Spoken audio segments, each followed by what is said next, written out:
Hi, I'm Jiarui from UCSD.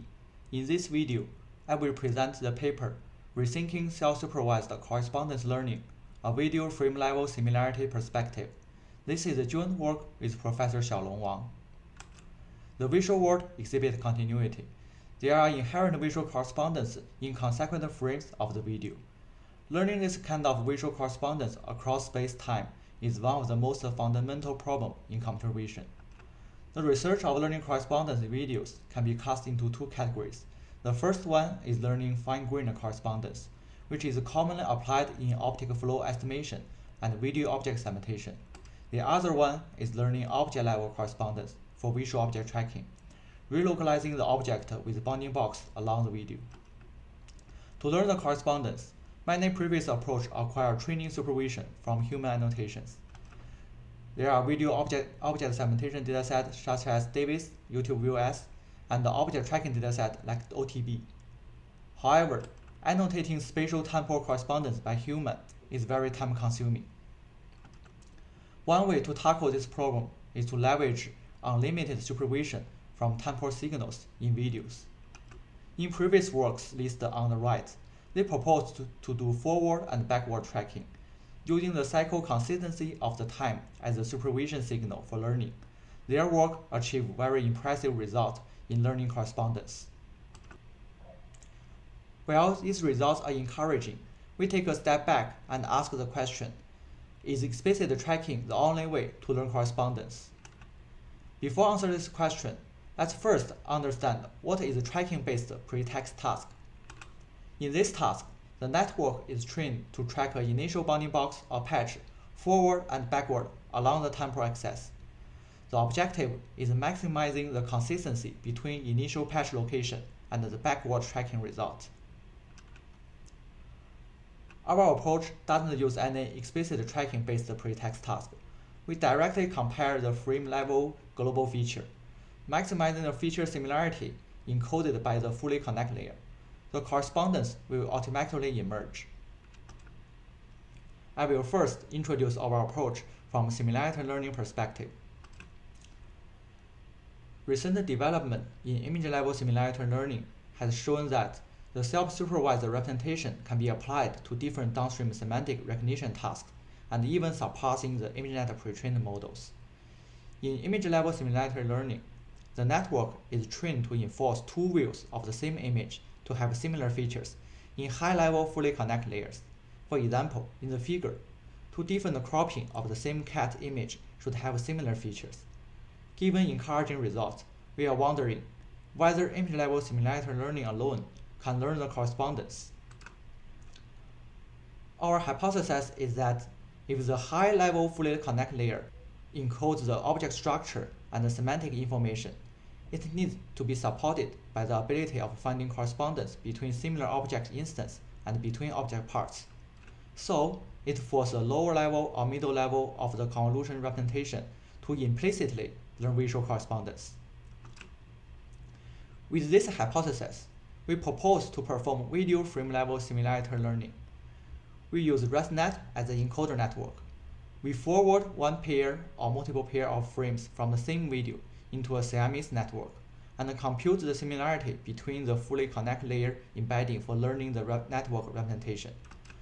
Fine-grained correspondence and object-level correspondence emerges in RES 4 and RES 5 of the ResNet by maximizing the frame-level similarity only. Now, we introduce the details of VFS Pipeline. Given multiple sampled frames from the same video, we forward pairs of frames into a Siamese encoder to extract the feature.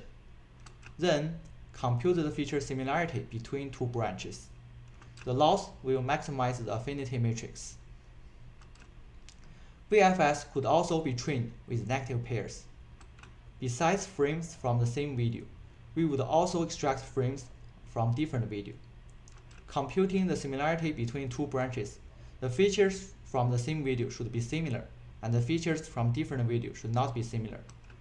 The network is trained by maximizing the affinity of positive pairs and minimize the affinity of negative pairs. In evaluation, we evaluate the fine-grained correspondence on RES4 features we follow label propagation protocol and evaluate our models on video object segmentation, human instance parsing, and human pose tracking dataset. For object-level correspondence, we use the CME XZ tracker on top of the REST5 features to perform the visual object tracking. Here is a quantitative result of VFS compared with state-of-the-art on fine-grained correspondence of Davis dataset. We compare the VFS against strong image representation as well as strong video representation. As the figure shows, our method achieved state-of-the-art performance using ResNet 50. With ResNet 50, we also observed tracking-based approach like time cycle, UVC, doesn't benefit from using a deeper network, while our VFS improves with deeper network by a larger margin. Here is a qualitative comparison with the previous state-of-the-art approach, contrasting random walk. Ours could generate a more accurate mask, even the foreground and background have similar color.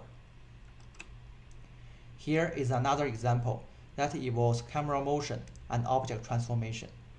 Our approach is more robust, so it could do better at discriminating between the foreground scene and background scene. As for object-level correspondence, VFS could also surpass both strong image and video representation by a large margin. Here is the object tracking results. Ours could track the object precisely across the whole video.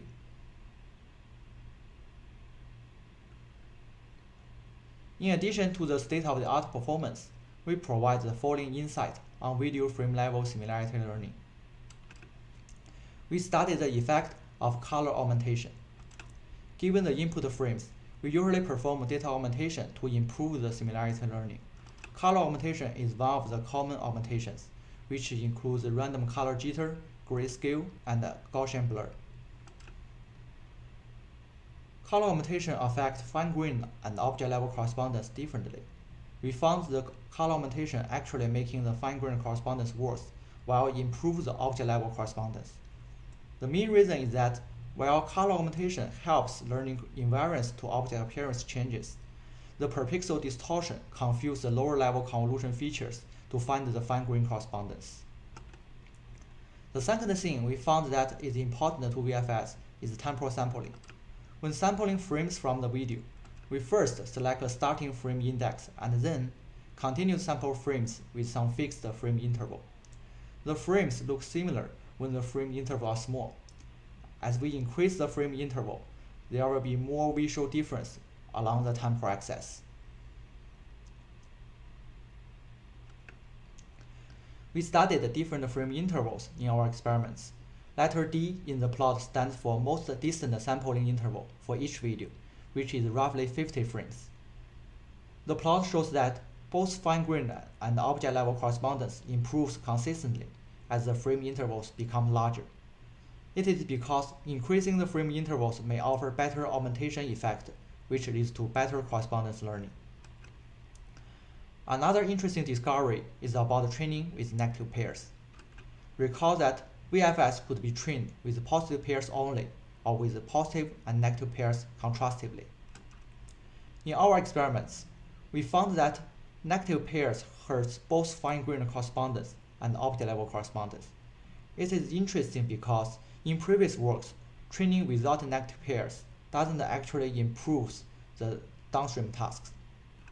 To study the reason behind the observation, we apply these features back to the ImageNet classification. Following the linear propping protocol, we only fine-tune a linear layer on top of these features, and we found out the features learned without negative pairs performs worse. We suspect there may be a trade-off between learning semantic and correspondence. To some extent, training with negative pairs may sacrifice the instance discrimination ability for learning better cross-instance classification.